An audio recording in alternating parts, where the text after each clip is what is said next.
Egameni leMaswati onke siyakucela babe Russell Mmiso Dlamini Ndvunankhulu kanye necabinet yakho yonke siyanithuma sithi hambani niyobonana nahulumende waRamaphosa eSouth Africa nikhulumisane naye kuthi asikakhohlwa silive ukuthi kunemhlaba wethu lo South Africa eMpumalanga singeke ke siulandze lo mhlaba ngoba thina singemagwala siyakwesaba kulwa nikumise imbaba lokho ukuthi singeke siulandze vele lo mhlaba bese nithi egameni ke lalo mhlaba wethu lesesaba kuulandza sicela ukuthi eMaswati angasagcobisi 30 days eborder kodwa agcobe 3 months 90 days aphindze eMaswati avunyelwe kusebenza eSouth Africa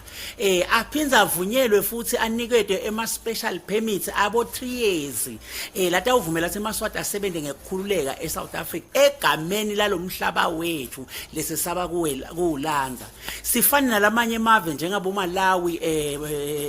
Zimbabwe labane ma special permits now lokhu ke kutawusita la ekuthenini eMaswati singaphekwa bona agijinyiswa ngemaphoyisa sekavika emaphoyisa abhacana semidustbinini la kuhlala khona tibi abhacana phase emikhukhu as if la Maswati athi ganga athi gebengu lokhu kuyasingcunula kusenta sibonakale sibheluta ngempipe ebaleni as if asinaye uhulumende lo sicabangelako siyakucela ke Russell